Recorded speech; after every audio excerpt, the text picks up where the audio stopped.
सब कुछ अच्छा चलता था। 14 में चुनाव आने वाला था, 13 में रातों रात तुष्टीकरण करने के लिए वक्फ कानून को एक्सट्रीम बना दिया गया। और मान्यवर, इसके कारण क्या हुआ? इसके कारण दिल्ली लुटियन की 123 वीवीआईपी संपत्ति कांग्रेस सरकार ने जब चुनाव मुहाने पर थे, 25 दिन दूर था, वक्फ को देने का काम कर दिया। दिल्ली वक्फ बोर्ड ने उत्तरी रेलवे की भूमि वक्फ के नाम घोषित कर दी। हिमाचल में वक्फ की संपत्ति बताकर उस पर अवैध मस्जिद बनाने का काम किया। 250 हेक्टेयर क्षेत्रफल वाले 12 गांव पर वक्फ का स्वामित्व हो गया तब तमिलनाडु में। और मान्यवर, तमिलनाडु के 1500 साल पुराने तिरुचेंदुरई मंदिर की 400 एकड़ भूमि को वक्फ की संपत्ति घोषित कर। ये जब मंदिर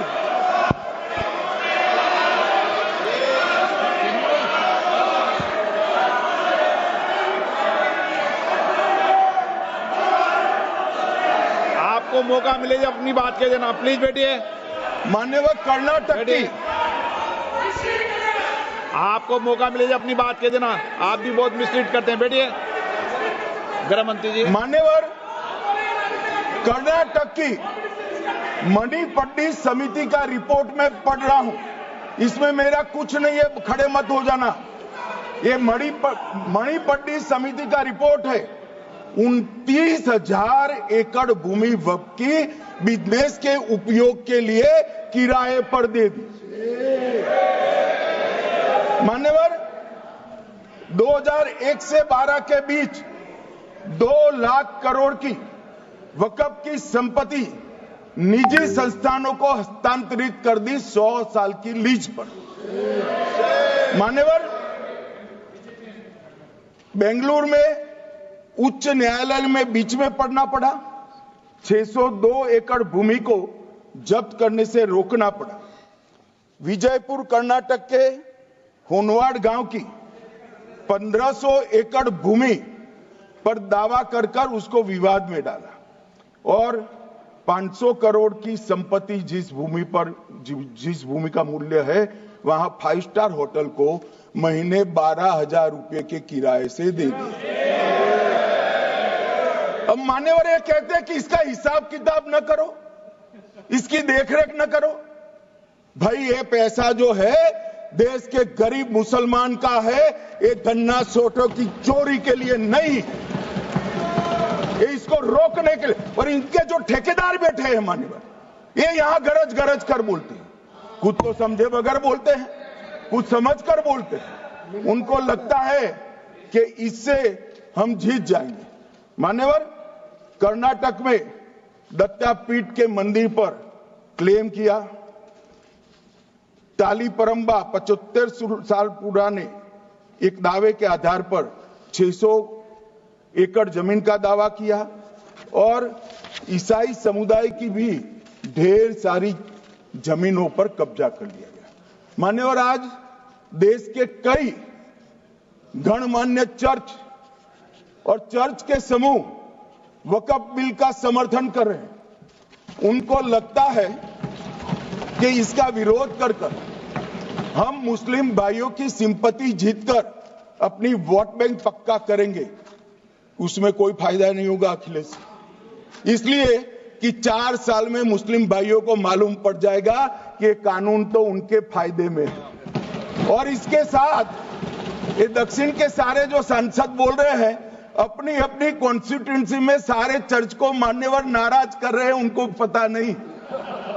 सारे चर्च को नाराज कर रहे हैं। सारे चर्च ने रिजोल्व किया है कि हम खिलाफ इसका हम समर्थन करते हैं। मान्यवर, तेलंगाना में 66,000 करोड़ की 1700 एकड़ जमीन पर दावा कर दिया। असम में मोरीगांव जिले की 134 एकड़ भूमि पर दावा हुआ। बिहार का मैं लालू जी के कोट के साथ बाद में बताता हूं। गुरुद्वारा से संबंधित हरियाणा की 14 मरला भूमि को वक्फ को सौंप दिया और मान्यवर प्रयागराज में चंद्रशेखर आजाद पार्क को भी वक्फ घोषित किया। और मान्यवर महाराष्ट्र के वडानगे गांव में महादेव की मंदिर पर दावा किया और बीड में कंकलेश्वर मंदिर की 12 एकड़ जमीन वक्फ बोर्ड ने जबरन ले ली। मान्यवर ये सब जब जो चल रहा है इसमें आज भी मैं स्पष्ट करना चाहता हूं, वक्फ जो कि मुस्लिम भाइयों की धार्मिक क्रियाकलाप और उनके बनाए हुए दान से ट्रस्ट है, उसमें सरकार कोई दखल करना नहीं चाहती है। मुतवल्ली भी उनका होगा, वाकिफ भी उनका होगा, वक्फ भी उनका होगा। परंतु वक्फ की संपत्ति, इसका रख रखाव ठीक से हो रहा है नहीं। वक्फ का संचालन कानून के हिसाब से हो रहा है, निजी उपयोग के हिसाब से।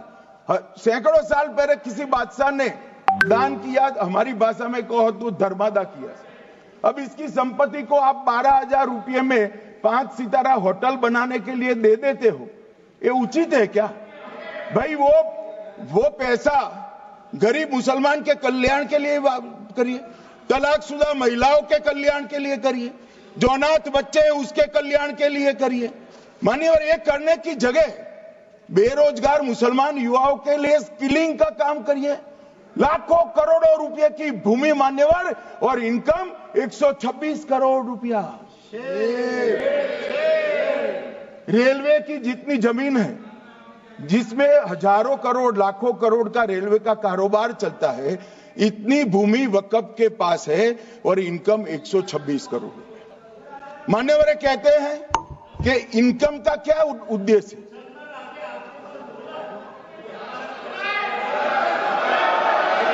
बैठ जाओ।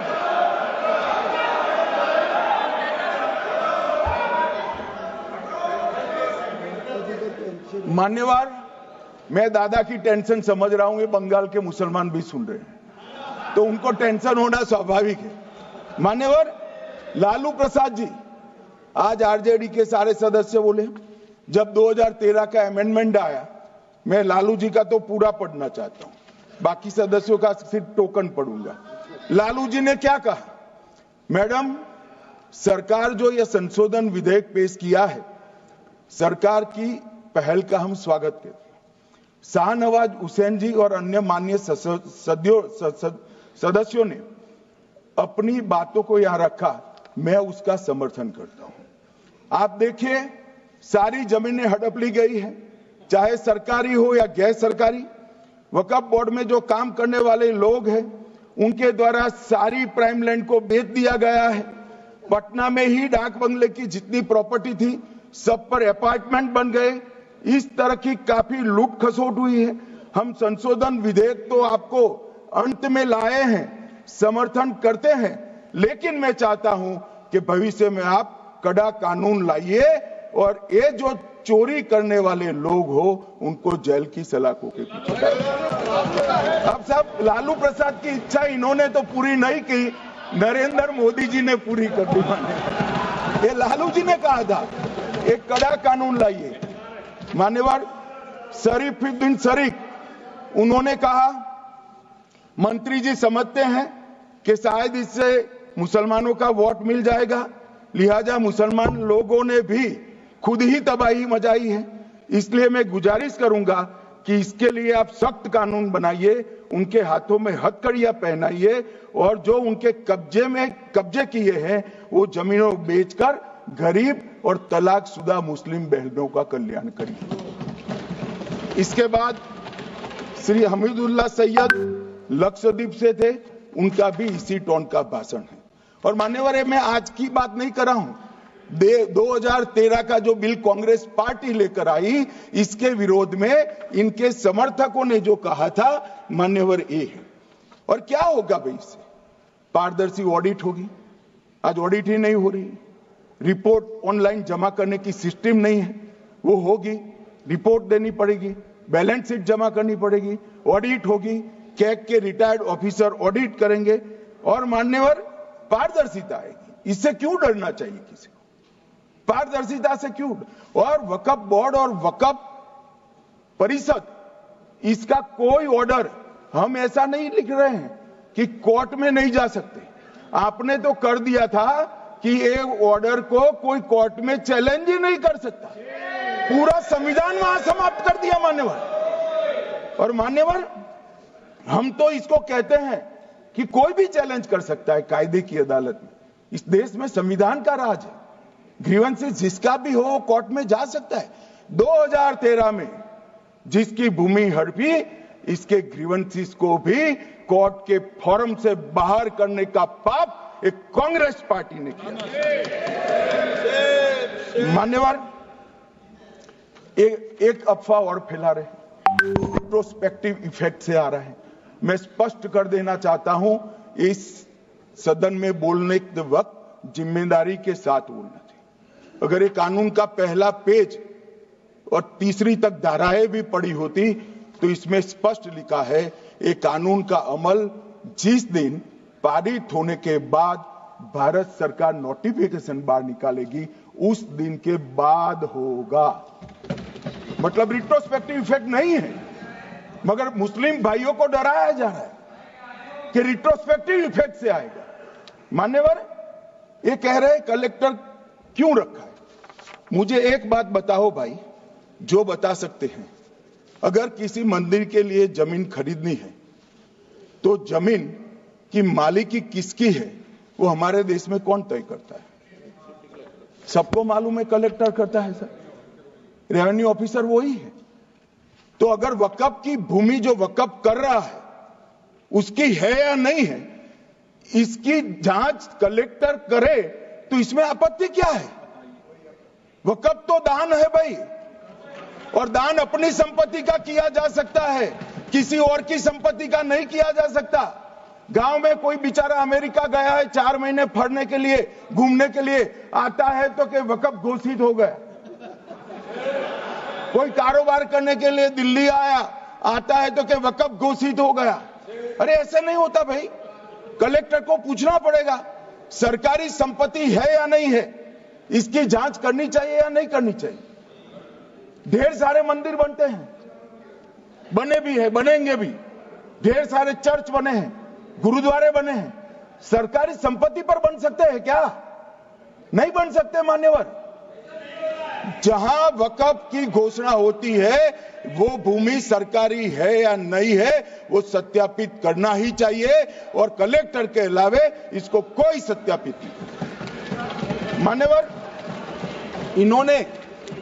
इन्होंने मैंने पहले भी बताया मान्यवर, कोर्ट को भी रास्ते से निकाल दिया। मैं बाद में बात करता हूं मान्यवर, ये